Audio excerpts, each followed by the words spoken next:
Mga Pops, quick lesson.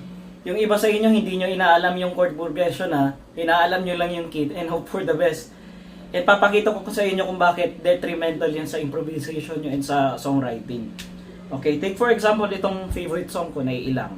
Kasi narinig ko yung live nito and basta may comments ako. Anyway, okay, B major.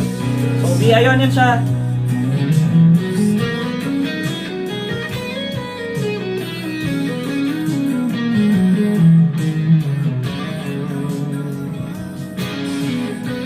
All good.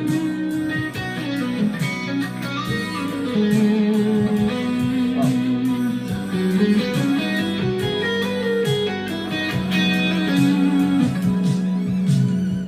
Diba? Sintonado na agad. Bakit? Kasi may ano siya, may modal interchange siya dito.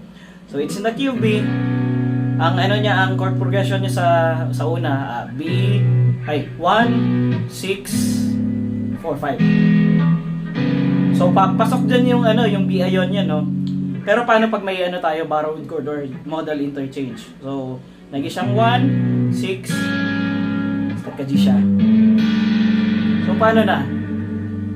Kasi hindi pasok diyan yung ano.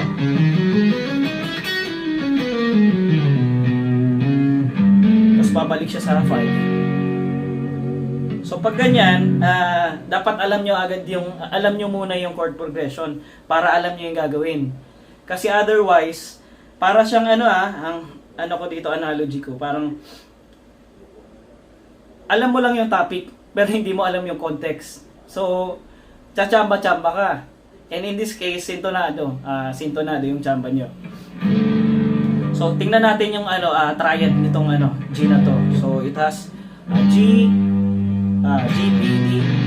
Now, we know na ang B is, yun yung root. So, ang titingnan na lang natin yung G and yung D. So, ano yung mode kapag may tayo? In the key of B, paano kapag meron tayong G and D?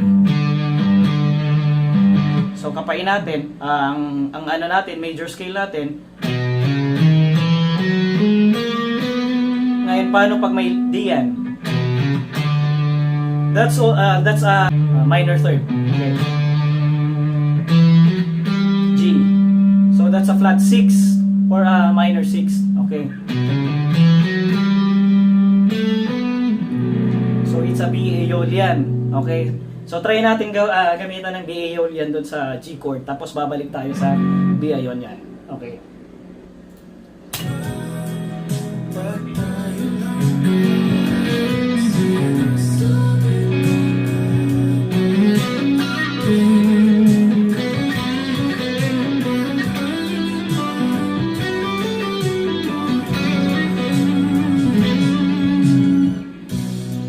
Diba? Pasok siya.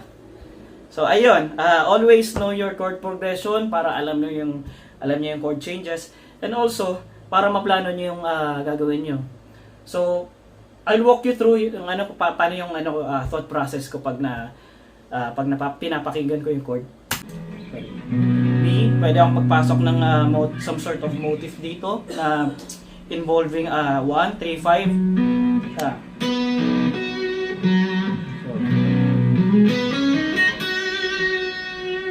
Pagbagsak ng 6 chord, pwede akong bumagsak sa 6 note, sa root, or sa third. Pagbagsak ng 4 chord, actually pwede akong magstay doon sa 6 na yan. Kasi the 4 chord has 6.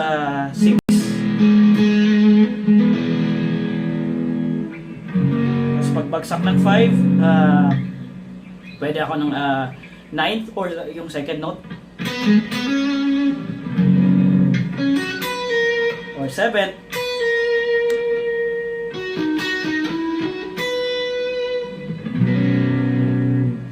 Yan, madaming pwedeng gawin. So at least before kayo mag-improvise, nakaplano na yung mga pwede nyong gawin.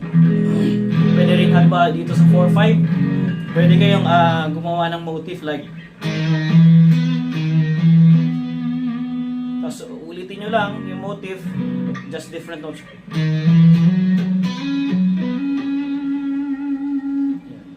pag B,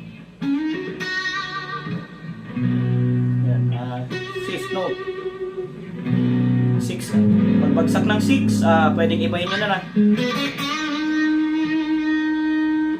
Tapos, pag G, pwedeng yung ano na yan, yung third na yan, i-flat nyo lang. Diba?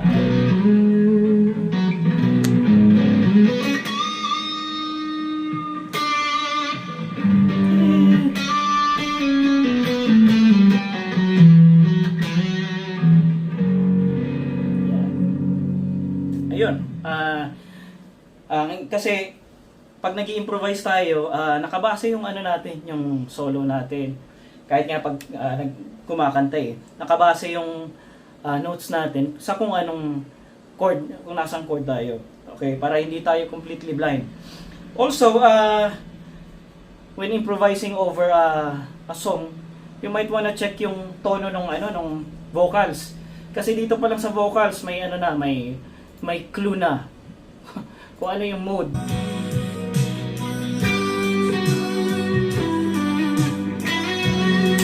Yan. So notes yun ng B Aeolian.